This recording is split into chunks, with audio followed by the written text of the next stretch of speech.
کہ عالمی عدالت انصاف میں بھارت کے وکیل نے کس کا بتایا کہ کون پاکستان کا محب وطن ہے اور کون پاکستان کا غدار ہے اور کس کا بیان پاکستان کے خلاف گواہی کے طور پہ پیش کیا گیا تھا. سنائیے جی. Like the one in Mumbai on 26 November by which 166 persons from 15 countries were killed by Pakistani terrorists. Prominent Pakistani newspaper Dawn carried an interview of their former Prime Minister, Mr. Nawaz Sharif, in which he was quoted as having made the admission of Pakistan's complicity in Mumbai terror attacks, stating, "Militant organizations are active. Call them non-state actors. Should we allow them to cross the border and kill 150 people in Mumbai? Explain it to me.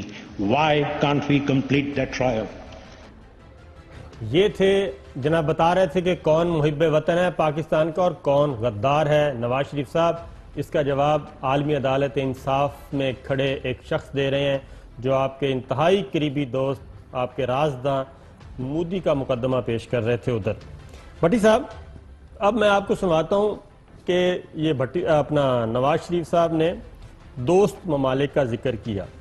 کل صابر صاحب جی سر، اگر کوئی shorts آنے سے پہلے یہی سنا دے جنہ تیری مرضی نے چاہ بے لیا، گانا ہی سنا دے یار. یہ ٹائم آنے والا ہے بھٹی صاحب، جس نے ناچنا ہے سب پتہ ہے، میں آگے جا کے آپ کو بتاؤں گا. اب سعودی وزیر خارجہ نے کل انٹرویو دیا عادل جبیر صاحب نے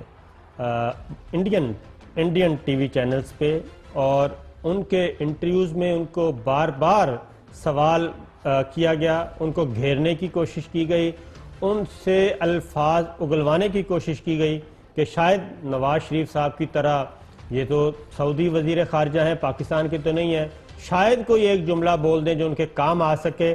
ذرا وہ سنیے. لیکن انہوں نے پاکستان کی کیا کہنا چاہیے وقار پہ، پاکستان کی یکجہتی پہ کوئی ایک آنچ نہیں آنے دی، ایک لفظ نہیں بولا جو کہ ہمارے سابق وزیر اعظم بڑھ بول رہے تھے. اب ذرا سنیے سعودی وزیر خارجہ سے کیا سوالات کیے گئے اور انہوں نے کس طریقے سے پاکستان کو نہ صرف دفاع کیا بلکہ پاکستان کو بچایا.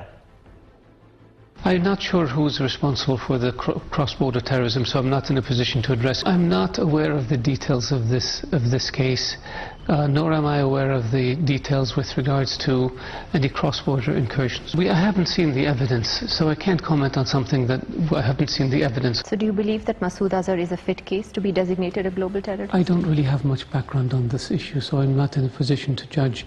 To act on these groups, given the tensions with India? To their credit, they have worked in the tribal areas. They have lost a huge number of soldiers going after the terrorist groups in the tribal areas.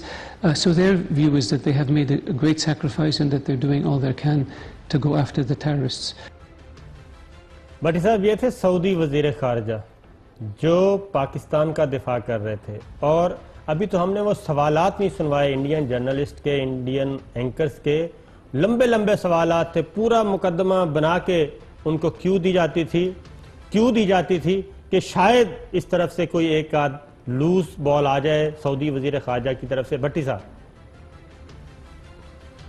صابر صاحب گزارش یہ ہے کہ میں نے پھر عرض کیا جب یہ ڈان لیگ 1 اور 2 ہوئی، کچھ میڈیا کے گمنام صحافی ہیں، ان کی کچھ رائے تھی کہ خدا کے واسطے سانپ نہ پالو، اس روش کو ختم کر دو. اگر آپ سمجھتے ہیں سیکورٹی بریچ ہے تو ان کے خلاف کارروائی کرو، ورنہ کل کو آپ کے لیے ناقابل نقصان ہوگا، شرمندگی کا باعث ہوگا. لیکن کسی نے نہیں سنی. میں کسی کو غدار اور کسی کو محب وطن کا NOC نہیں دینا چاہتا.